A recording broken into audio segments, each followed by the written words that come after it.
በሰው ልጅ የታሪክ መዝገብ ውስጥ እጅግ አስፈሪውና ደም አሳላፊው የታሪክ ምዕራፍ በአሁኑ ሰዓት በምስራቅ አውሮፓ በረዷማ ሜዳዎች ላይ በደማቅ ቀይ ቀለም እየተጻፈ ይገኛል።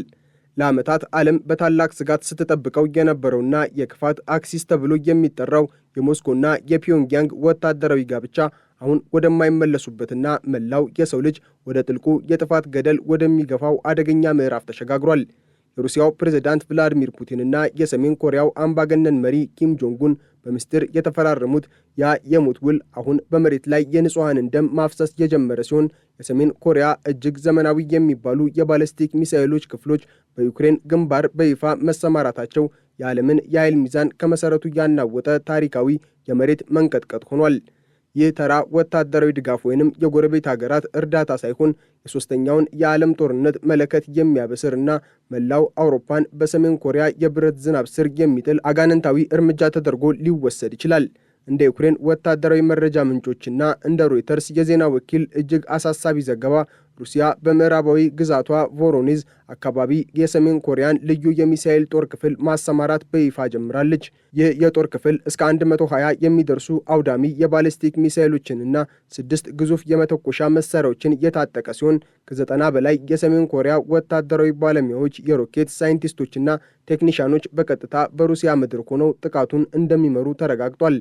ይህ ክስተት ሰሜን ኮሪያ ከ1950ዎቹ የኮሪያ ጦርነት ወዲህ በታሪኳ አድርጋው የማታውቀው እጅግ ግዙፍ ሰፊና አደገኛ የጦርነት ተሳትፎ ነው። የፒዮንግያንግ ሚሳኤሎች በአውሮፓ እምብርት ላይ በሚገኙ ከተሞች ላይ መተኮስ መጀመራቸው የሰለጠነው ዓለም ለዘመናት በቢሊዮን ዶላር ወጪ የገነባው የደህንነት መዋቅር ምን ያህል አደጋ ላይ እንደወደቀ የሚያሳይ ሰቅጣጭ ማረጋገጫ ነው። የሰሜን ኮሪያ የጥፋት ጥላ አሁን ከእስያ አልፎ አውሮፓን ወሯል። የሰሜን ኮሪያው መሪ ኪም ጆንጉን ይህንን ስምምነት የሉዓላዊነት መብትና ለወንድም ሀገር የሚደረግ ቅዱስ ድጋፍ ሲሉ ቢጠሩትም ከጀርባው ያለው እውነት ግን እጅግ የከፋና ዘግናኝ ነው። ሰሜን ኮሪያ ለሩሲያ የምታቀርበው እያንዳንዱ ሚሳኤልና እያንዳንዱ ወታደር በምላሹ የፑቲንን መንግስት ለኪም ጆንጉን አምባገነናዊ አገዛዝ ነዳጅ፣ ጠንካራ የውጭ ምንዛሪና ከሁሉም በላይ ደግሞ የምዕራባውያንን እንቅልፍ የሚነሳውን የተራቀቀ የኒኩሌር የባህር ሰርጓጅ መርከብና የጠፈር ቴክኖሎጂን እንዲያስረክብ እያስገደደው ይገኛል።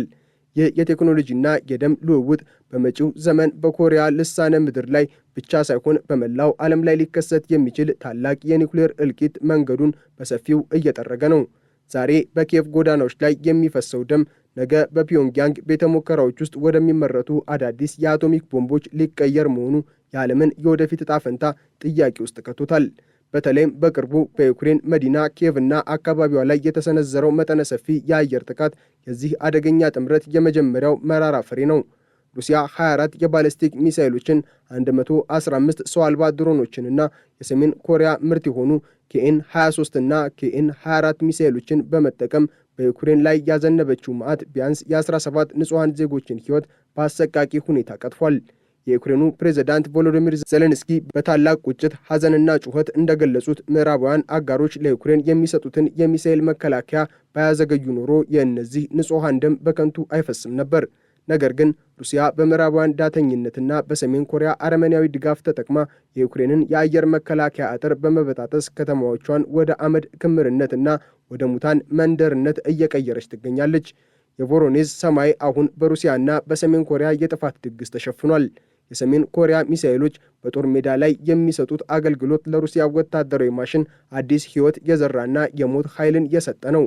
እነዚህ ሚሳኤሎች እጅግ ፈጣንና ሊገመቱ የማይችሉ ከመሆናቸው የተነሳ እንደ አሜሪካ ሰራሹ ፓትሪዮት ያሉ እጅግ ውድና ውስብስብ የመከላከያ ስርዓቶች ካልሆኑ በስተቀር ሊመቱ አይችሉም። ሩሲያ ሆነ ብላ የሰሜን ኮሪያን ባሊስቲክ ሚሳኤሎች በብዛት በመጠቀም የዩክሬንን ውስን የሚሳኤል መከላከያ ክምችት እንዲሟጠጥና የአየር ክልሏ ክፍት እንዲሆን እያደረገች ነው።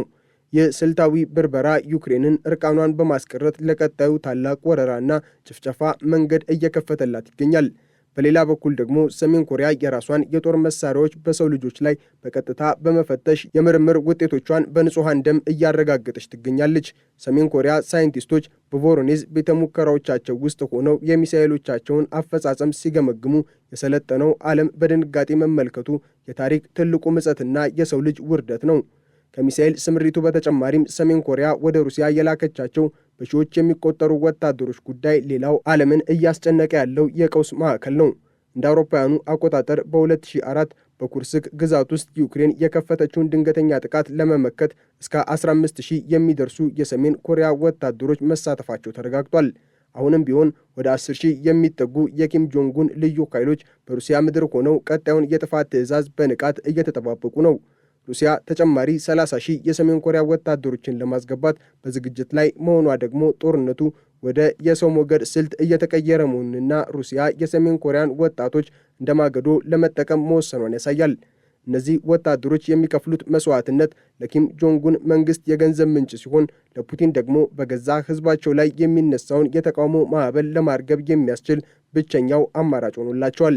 ይህ የሩሲያና የሰሜን ኮሪያ አሰቃቂ ጥምረት በዓለም አቀፉ ማህበረሰብ ላይ የጣለው ጥላ እጅግ ጥቁር፣ አስፈሪና ታሪክ የማይረሳው ነው። ኔቶ እና አሜሪካ ይህንን ድርጊት ዓለም አቀፍ ሕግን የጣሰ የተባበሩት መንግስታት ድርጅት ማዕቀፍን ያፌዘ እና የዓለምን ሰላም የደፈረ ሲሉ ቢኮንኑትም በተግባር ግን ፑቲንና ኪም ጆንጉን ለማንኛውም ዓለም አቀፍ ዛቻ ደንታ የሌላቸው መሆኑን በተደጋጋሚ ታይቷል።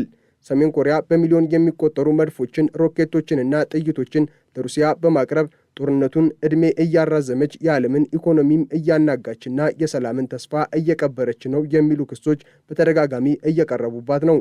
የዩክሬን የስለላ ድርጅት እንደገለጸው ሩሲያ በግንባር ከምትጠቀማቸው ጥይቶች ውስጥ ግማሽ ያህሉ የሚመጣው ከሰሜን ኮሪያ ምስጢራዊ መጋዘኖች ነው። ይህ ማለት ፒዮንግያንግ ዛሬ የአውሮፓን ዕጣ ፈንታ የመወሰንና የመለወጥ አቅም አግኝታለች ማለት ነው። የዚህ ታሪካዊ ክህደትና ወታደራዊ ጋብቻ መዘዝ በአውሮፓ ብቻ የሚወሰን አይደለም። ሩሲያ ለሰሜን ኮሪያ የምትሰጠው ዘመናዊ ወታደራዊ ቴክኖሎጂ ወደፊት በጃፓን፣ በደቡብ ኮሪያና በአሜሪካ ላይ ለሚሰነዘር ማንኛውም ጥቃት እንደ ዋነኛና ገዳይ መሳሪያ ሊያገለግል ይችላል። ይህ የጥፋት ሰንሰለት ከሞስኮና ፒዮንግያንግ ከቴሄራን እስከ ቤጂንግ የተዘረጋ ሲሆን ዋና ዓላማውም የምዕራባውያንን የበላይነት ለአንዴና ለመጨረሻ ጊዜ ማክሰምና አዲስ የዓለም ስርዓት በአምባገነኖች መሪነት መመስረት ነው። ዛሬ በዩክሬን ከተሞች ላይ የሚወድቁት የሰሜን ኮሪያ ሚሳኤሎች ነገ በሌላ አህጉር ላይ ለሚፈጠር ታላቅ ጥፋትና እልቂት መለማመጃዎችና ቅድመ መታያዎች ናቸው። የሰው ልጅ ዛሬ በገዛ እጁ በፈጠረው የጥፋት መረብ ውስጥ ተተብትቧል። ፕሬዚዳንት ዶናልድ ትራምፕ በዋሽንግተን በኩል የሚሰነዘረውን ጫና ተከትሎ የሰጡት ምላሽም በሁኔታው ላይ ተጨማሪ ውጥረትና ጥርጣሬን ፈጥሯል።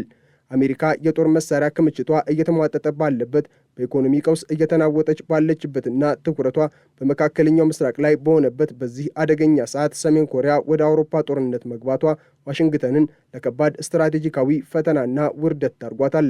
ሩሲያና ሰሜን ኮሪያ ይህንን የአሜሪካን ትኩረት በመከፋፈል እንደ ወርቃማ ዕድል በመጠቀም ዩክሬንን ወደማይመለስ ጥፋት እየገፏትና አሜሪካን ከዓለም ፖሊስነት መንበሯ እያወረዷት ይገኛሉ። ይህ የታሪክ ሽግግር ደም አሳላፊ እንደሚሆን ማንም አይጠራጠርም። የሰሜን ኮሪያ የሚሳኤል ጦር በሩሲያ መሰማራት የሰው ልጅ ታሪክ ካያቸው እጅግ አደገኛ ስር የሰደዱና አሰቃቂ ፖለቲካዊ ቁማሮች አንዱ ሆኖም ይመዘገባል። ይህ በፑቲንና በኪም ጆንጉን መካከል የተፈጠረው የደም ጋብቻ የሰላምን ተስፋ ሙሉ በሙሉ ያጨለመ፣ ጦርነትን አድማስ ያሰፋና የሰው ልጅን ሕልውና አደጋ ላይ የጣለ ክስተት ነው። የዩክሬን ሕዝብ ዛሬ በሰሜን ኮሪያ ሚሳኤሎችና መድፎች እየተቆላ ባለበት በዚህ ሰዓት ዓለም አቀፉ ማህበረሰብ በዝምታ በዳተኝነትና በፍርሃት ጥልቁ ውስጥ መመልከቱ የታሪክ ትልቁ ውርደት ነው። የጥፋት መለከቱ እየተነፋ ነው። የሚሳኤሎች ሞተር እየሞቀ ነው።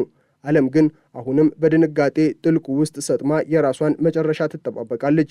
ይህ የሩሲያና የሰሜን ኮሪያ ድራማ መጨረሻው ታሪካዊ እልቂትና የሰው ልጅ ስልጣኔ መቃጠል ሊሆን እንደሚችል ታላላቅ የፖለቲካ ሊቃውንት በምሬትና በቁጭት እየተነበዩ ይገኛሉ። የሰሜን ኮሪያው መሪ ኪም ጆንጉን በቅርቡ በፒዮንግያንግ ባደረጉት ወታደራዊ ትርኢት ላይ በጠላቶቻችን ላይ የመጨረሻውንና አውዳሚውን ድል እንቀዳጃለን ብለው የገቡት ቃል ዛሬ በዩክሬን ምድር ላይ ንጹሐን እናቶችንና ሕፃናት ላይ በተግባር እየተተረጎመ ነው። የሰሜን ኮሪያ ወታደሮች በሩሲያ የጦር ዩኒፎርም ተሸፍነው በሩሲያ ባንዲራ ስር ሆነው ነገር ግን በፒዮንግያንግ አርመኒያዊ ትዕዛዝ ንጹሐንን ሲጨፈጭፉ ማየት 21ኛው ክፍለ ዘመን ትልቁ ግፍና የሰው ልጅ ሕሊና መሞት ነው። ይህ የታሪክ ጥቁር ነጠብጣብ በመጪው ትውልድ ላይ እንደ ዘላለማዊ ጠባሳ የሚቀመጥ ሲሆን የአሜሪካና የኔቶ አባላት አሁኑኑ በቆራጥነት ጣልቃ ካልገቡ ወደፊት የሚመጣው የሚሳኤል እሳት ማንንም የማይምርና መላውን ዓለም ወደ አመድነትና ወደ ባዶነት የሚቀይር ይሆናል። የዩክሬን ሰማይ ዛሬ በሰሜን ኮሪያ ሚሳኤሎችና በሩሲያ ቦምቦች ብልጭታ ተሞልቷል። ምድሪቱም በባዕድ ሀገር ወታደሮች ጫማና በደም ጎርፍ እየተረገጠች ነው። ይህ አስፈሪ እውነታ የሚያሳየው አንድ ነገር ብቻ ነው። የሰላም ዘመን በይፋ አብቅቶ የኃይል የጭካኔና የአምባገነንነት ዘመን መጀመሩን ፑቲንና ኪም ጆንጉን የጀመሩት ይህ አስፈሪ ጨዋታ መጨረሻው የሰላም ዜማ ሳይሆን ምናልባትም የታላቁ የዓለም ጦርነት መጀመሪያና የሰው ልጅ ታሪክ ማጠቃለያ ሊሆን እንደሚችል በስፋት እየተነገረ ይገኛል። እያንዳንዱ የሚፈነዳ የሰሜን ኮሪያ ሚሳኤል የአንድን ታላቅ ስልጣኔ መውደቅ ደውል እየደወለ መሆኑን ዓለም ሊረዳው ይገባል። ጊዜው እያለቀ ነው። የጥፋት ማዕቱም ደጃፋችን ላይ ደርሷል። የሰሜን ኮሪያ የሚሳኤል ጦር ወደ ሩሲያ መግባት አውሮፓን የደህንነት ካርታ ለዘላለም የቀየረ ክስተት ነው። ዛሬ ቮሮኔዝ፣ ነገ ደግሞ ሌላ ከተማ የዚህ አጋንንታዊ ጥምረት ሰለባ መሆኗ አይቀሬ ነው። የኪም ጆንጉን ሚሳኤሎች ዩክሬንን አልፈው ወደ ዋሽንግተንና ለንደን ለመድረስ የሚያስችላቸውን ቴክኖሎጂ ከፑቲን እጅ ለመቀበል ጥቂት እርምጃዎች ብቻ ነው የቀሯቸው። ይህ ከሆነ ግን ዓለም የምትገባበት የጨለማ አዘቅት ማብቂያ አይኖረውም። አሁኑኑ የዓለም አቀፉ ማህበረሰብ ይህንን የክፋት አክሲስ ካልሰበረው የወደፊት ዕጣ ፈንታችን በሰሜን ኮሪያ ሚሳኤል አመድ ውስጥ መቅበር ብቻ ይሆናል። እውነት በመቃብር ውስጥ አይቀርም። የንጹሐን ደምም ፍትህን ፍለጋ መጮሁን አያቁምም። ዩክሬን ዛሬ የዓለም ጦርነት ቤተ ሙከራ ሆናለች። አሜሪካና አውሮፓም የታሪክ ተጠያቂነታቸውን በደሟ ላይ ሊጽፉ ጥቂት ሰከንዶች ብቻ ቀርተዋል። የሰው ልጅ ካልተመለሰ ከዚህ እሳት የሚተርፍ ማንም ነገር አይኖርም። ሰሜን ኮሪያ ወደ አውሮፓ ገብታለች። ዓለምም በድንጋጤ ትንፋሿን ይዛ የራሷን መጨረሻ ትጠባበቃለች። የጥፋት መለከቱ እየተነፋ ነው። ሰዓቱም ወደ መጨረሻው ጥፋት እየቆጠረ ነው። ዩክሬን ዛሬ ትቃጠላለች። ነገ ደግሞ መላው ዓለም የዚህ እሳት ተረኛ ሊሆን ይችላል። የሰው ልጅ ታሪክ ዛሬ በዚህ አደገኛ መስቀለኛ መንገድ ላይ ቆሟል። መጨረሻው ግን የሰላም ውል ሳይሆን ታላቅ እልቂት እንደሚሆን የታሪክ መራራ ሐቆች እየጠቆሙ ነው።